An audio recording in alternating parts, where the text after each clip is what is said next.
Welcome to Tarakeswar.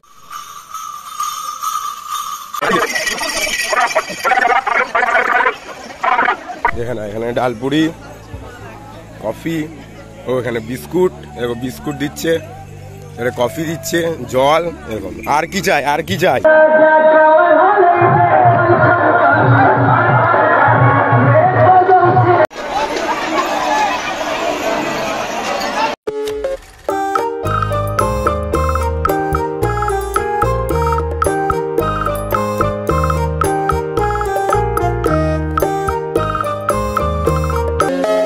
এখন বর্ধমান আছি বলতে গেলে। এখান থেকে এখন যাবো শেওড়াফুলি ঘাট, তারপর তোমাদের সবকিছু দেখাবো। বর্ধমান চলে এসেছি, এখন ওই 2-3টে বাজে, 3:05 ট্রেন আছে। তারপরে এখান থেকে শেওড়াফুলি। শিব বাবা বলছে আমাদের ট্রেন কটায় আসবে? এই যে আমাদের আসল শিবে সবাই আছে, এদিকে সবাই সব বোম বলে। এই যে আমাদের, চলো ট্রেন এখন যাওয়া হচ্ছে, যাই এগুলো নিমাই তীর্থ ঘাট, তাই তো? সব কিছু সাজানোর জিনিস এই সাইডে পাওয়া যাবে। ঘাট স্নান করে আসা হয়ে গেছে। ওই যে ওটা হলো নিমাই ঘাট, ওই যে ওটা প্রচুর ভিড়, তার থেকে এই ঘাটে চলে আসাই ভালো। হ্যাঁ, যারা ওই ঘাটে টার্গেট করবো ওই ঘাটে যাওয়া। প্রথমবার তার কাছে যাচ্ছি, তাও এখন তো হাঁটা শুরু হয়নি, এবারে হালাত, তাই জন্য আগেই ভিডিও বানিয়ে নিচ্ছি। আর যাতায়াত অত কিছু দেখায়নি, কারণ সবাই তার কাছে আসতে পারবা। তো এবার শুরু হচ্ছে ব্লগ। সব দাদারা আসছে।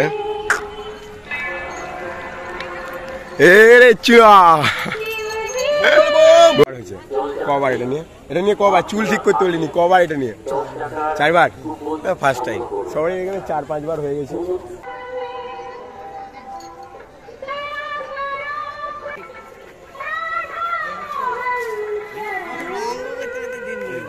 মিনিমামলি 4-5 কিলোমিটার পরে ওই যে ওখানে ব্রেক নেওয়া হচ্ছে, ওই যে ওখানেও সামনে এলাম, যেহেতু আলো ছাড়া মুখ দেখা হবে না। 4-5 কিলোমিটার হয়ে গেছে, কাঁধে পাম্পার লাগে, যেহেতু প্রথমবার এটা নিয়েছি কাঁধে, আর গামছা তো আছেই। চলো বোম বলার নাম করে আবার রাস্তায় মাঝে মধ্যে আস্তে আস্তে একটু দাঁড়ানো যেতে পারে, একটু রেস্ট নেওয়া যেতে পারে। একবার এই কাঁধ ওই কাঁধ, আর যদি কারোর খুব ব্যথা করে কাঁধে, একটা করে তয়লা নিতে পারো, যেমন আমি। কিন্তু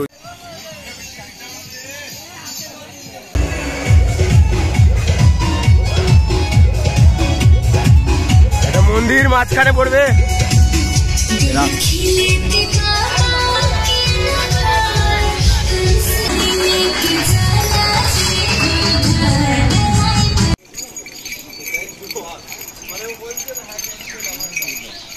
সকাল হয়ে গেছে,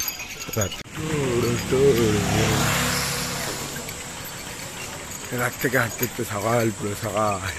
কিছু একটা মন্দির ঢুকবো, তারপরে লোকনাথ মন্দির, তারপরে কিছুটা গিয়ে ওটা কালকে রাতে হবে, আজকে শনিবার।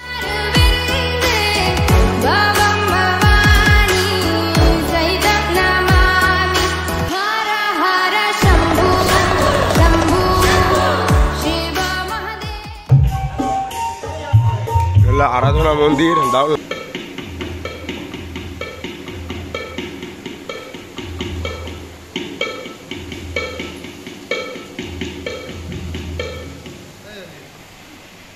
তারকেশ্বর যাওয়ার আগে 11 কিলোমিটার আগে এই আরাধনা মন্দিরটা একবার দেখে যেতে পারো। জাস্ট সুপার, মানে মন্দিরটা জাস্ট সেরা। মাত্র 11 কিলোমিটার আছে, কারণ 37 থেকে 38-40 কিলোমিটার হয়, সব হেঁটে চলে এসছে। আর 11 কিলোমিটার। Welcome to Tarakeswar. তারকেশ্বরের মেন গেট এটা। চলো,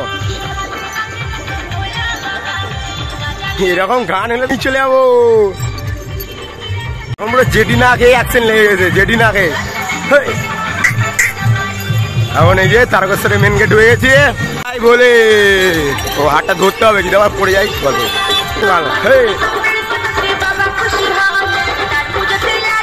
যাই বলো, এখন এই লাগানো হয়েছে, এই ছিঁড়ে বেরিয়ে গেছে। এই পেছনে হয় তাই ছিঁড়ে গেছে, এই জি সব সামনে ছিঁড়ে গেছে, এই জি ছিঁড়ে বেরিয়ে গেছে। পাশে মনে হচ্ছে, কিন্তু বলে বাবার নাম করে চলে যাবো।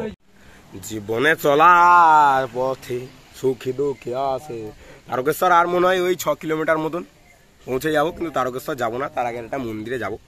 ওখানে আজকে থাকা টাকা হবে, তারপরে সন্ধ্যেবেলায় তারকেশ্বর গিয়ে ওখানে লাইন টাইন দিয়ে সকালবেলায় জল ভরে বাসি 4 কিমি আর মাত্র 4 কিমি। চলো যা যাক মেন গেট তারকেশ্বরে। এখন আমরা এই সাইডের রাস্তা দিয়ে এসেছিলাম, এটা হলো মেন রোড তারকেশ্বর সামনে। এটা হলো সেই দুধ পুকুর যেখানে ডুব দিলে নাকি ইচ্ছা পড়ে যায়, ওরে পেয়া লাগছে প্রচুর বড় ওই দিক থেকে। দুধ পুকুরে এখন দুধ পুকুরে কত মানুষের মধ্যে ব্লগ করছি, আর এর আগে কত ভয় পেতাম যে ব্লগ করতে পারবো না। তারকেশ্বর প্রথম দিন না যাও, একদিন আগে বা কিছুক্ষণ আগে চলে এসছো, তাহলে তার পাশেই ঠিক এই যে এটা হলো তারকেশ্বরের এখানে গেস্ট রুম। মানে তোমরা যদি তাড়াতাড়ি চলে আসো, যখন আমরা আজকে রবিবার দিন সকালে চলে এসেছি, এখানে আছে, এখানে থাকা টাকা সব ফ্রি, চা টিকে রাখা যায়, আর এদিকে পুরো টাকা চলে সব। উপরে মেয়েদের জন্য স্পেশাল, নিচেও ছেলে মেয়েরা থাকতে পারবে।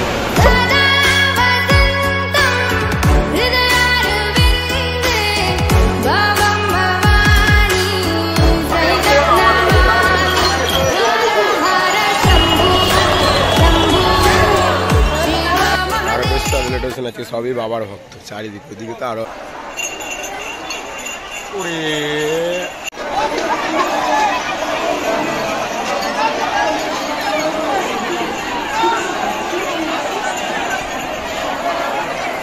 মানে আসা। আমি রাস্তা সেরকম দেখাইনি, কারণ সবাই জানে কেমন করে যেতে আসতে হয়। আমরা আসার সময় তারকেশ্বর থেকে কামারকুণ্ডু ট্রেন ধরেছি, কামারকুণ্ডু থেকে ডাইরেক্ট এক্সপ্রেসে একবারে সাঁইথিয়া থেকে আবার বাড়ি, এখান থেকে 1 ঘন্টার বাড়ি, খুব বেশি। চল স্টার্ট হয়ে যায়, বাকি কথা সব হবে। কারণ আরে বর্ষাকালে তো শরতের মেঘ দেখাচ্ছে, শরৎকালে আবার বর্ষা না নামিন দেয়।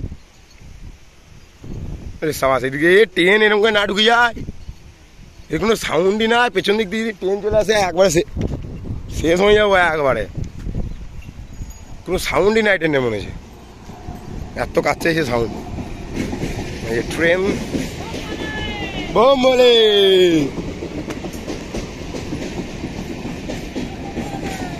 তো ঠিক আছে। আমি ব্লগটা বুঝতেই পারছি না কোথায় শেষ করব বা কী করবো, কারণ মাঝে মধ্যে ব্লগ হয়েছে, আর এখন যা ক্লান্ত আছি, ব্লগ মানে পুরোপুরি যত কিছু মনে ভেবে রেখেছি সব কিছু বলতে পারবো না। মানে একটা করে পা হাঁটছি, মনে হচ্ছে যেন পায়ে হালকা হালকা লাগছে, বাকি ঠিক আছে। বাট যাই বলবো, সবারই সাথে গিয়ে ভালো এনজয় হলো। এখন হয়তো একা সবাই ওদিকে বেরিয়ে গেছে, বাম্পার এনজয় করেছি, বাম্পার এনজয়। বাড়িতে গিয়ে না আমি তারকেশ্বর নিয়ে একটা নতুন ভিডিও বানাবো, এর পরে আসবে, মানে যে কোন দিন বা কোন সময় বা কখন কি সিচুয়েশানটাতে বুঝলাম। কারণ আমরা রাতের দিক করে 2:30-3টে দিক করে লাইন দিয়ে দিয়েছিলাম, সকাল সকালেই আমাদের জল ঢালা হয়ে গেছে। কিন্তু তারপরে যে ভিড়টা দেখলাম, বাপরে বাপ, লাখ লাখ মানুষ, আর আসা যায় না, একদম ঠেলে ঢুকিয়ে দিচ্ছে। তো ওইগুলো সম্বন্ধে বা পান্ডারা কী করছে না করছে, বাপরে, মানে আমার মুখে শুধু বাপরেটাই বেরোচ্ছে। বাকি ওর ভিতরের যে কাহিনিটা না, ওটা নিয়ে একটা নতুন ব্লগ বানাবো। কারণ যারা তারকেশ্বর যাবে, আমি রাস্তাও সব কিছু দেখাইনি যে কোন দিক দিয়ে কী যেতে হয়, কারণ ওগুলো তোমরা সিম্পলি জানো যে কোন দিক দিয়ে কী যেতে হয়, কিন্তু মেন যে ভিতরের যে কাহিনিটা না, ওটা তোমাকে বলবো। আর তারকেশ্বরে তো আমি না রবিবার দিন রাতে গিয়ে একবার ঘুরে এসেছিলাম, সেদিন সেরকম একটা লাইন ছিল না, সেদিন আমি ভিডিও করতে আমি জানতাম না ভিতরে ভিডিও কানে, তো পুলিশটা মানা করলো বলে ভিডিওটা অফ করে দিলাম। কিন্তু অনেকটা বানানো হয়ে গেছে, এতে মনে করলে আমি সেই ভিডিওটা দেখাতে পারি, কারণ মনে হয় না ইউটিউবে খুব একটা ভিডিও পাবো, আবার পেতেও পারো যে যায় তারকেশ্বর ভিতরে মন্দিরের ভিতরে ভিডিও আছে, কারণ ওখানে ফোন অ্যালাউ নেই। কিন্তু আমি জানতাম না, আমি করে নিয়েছিলাম, যে একটু পরে জানতাম। সো আমি সেই পার্টটা ডিলিট করে দিয়েছি, কারণ আমি চাই না দেখাতে ফালতু, কেন দুটো ভিউজের জন্য আমি সেটা করবো। আর গলা পুরো বসে, কারণ আমি যাই না, আমি সেকেন্ড শ্রাবণ মাসের কথা বলছি, মানে সেকেন্ড সপ্তাহ যা বৃষ্টি হয়েছে, সব বোম বলার আশীর্বাদ, সত্যি বলছি, জয় বাবা বলে বাবা।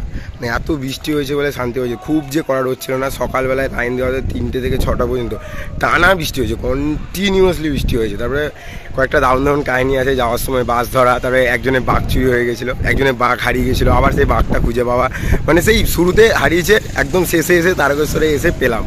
তো অনেক কাহিনী আছে, তো আর কিছু কিছু কাহিনী আমি তুলে ধরতে চাই। তো ঠিক আছে, সাঁইথিয়ার এখানে বলবো যে ব্লগটা আমি শেষ করলাম। তোমরা যাও, ঘুরে আসো বন্ধুদের সাথে, কিন্তু একটাই কথা বলবো যে এটা ওই বাড়িতে বসে এটা রিলস না, যে 30 সেকেন্ডের এমবি নষ্ট করে 30 সেকেন্ডের একটা স্ট্যাটাস হোয়াটসঅ্যাপে স্ট্যাটাস দেওয়া, এটা রিয়াল লাইফ।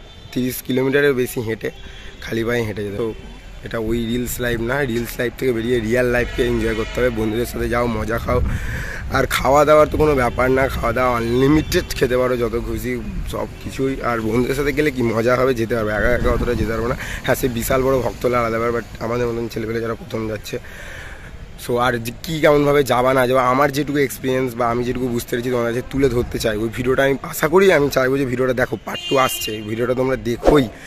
যারা নতুন চ্যানেলে এসছো তারা ভিডিওটা সাবস্ক্রাইব করে রাখো, যাতে পার্ট 2 তোমরা দেখতে পারো। ওটা কিন্তু গুরুত্বপূর্ণ একটা পার্ট হবে। আমি সত্যি বলছি, আমি যতটা রিয়েলাইজ করতে পেরেছি তারকেশ্বরের মধ্যে, কারণ আমি ওই সব ভুলবার রাস্তা কিছু দেখাইনি, কিন্তু আমি যে পান্ডা টান্ডা বা এভরিথিং কীভাবে বা তারকেশ্বরে কটার সময় গেলে, কারণ আমরা তো 3টে লাইন দিচ্ছি, আমরা ফার্স্ট দিক করে জল ঢেলেছি ওই 4টে 5টে 6টার দিক করে, 5:30টার দিক করে, তারপরে বেরিয়ে গেছি অনেক ভোর। তারপরে যে ভিড়টা হচ্ছে মারাত্মক, তো তোমাদের সব কিছু তুলে ধরবো। তো ঠিক আছে, বোম বোম ভোলা, জয় ভোলেনাথ। আর ভগবানকে একটাই প্রার্থনা করেছি যে সবাইকে ভালো রেখো, আমাকেও ভালো রেখো, আর ইউটিউব নিয়ে একটা প্রার্থনা করেছি। তো ঠিক আছে, আরও সবাইকে প্রার্থনা রেখো, আর ভোলে বাবা যেন নিজেও ভালো থাকে এটাও বলেছি। তো ঠিক আছে, বোম বোম ভোলা। তো ভাই সকালে ভালো থাকো, সুস্থ থাকো, পরের ভিডিও অপেক্ষা রাখো। তো বোম বোম ভোলা, জয়।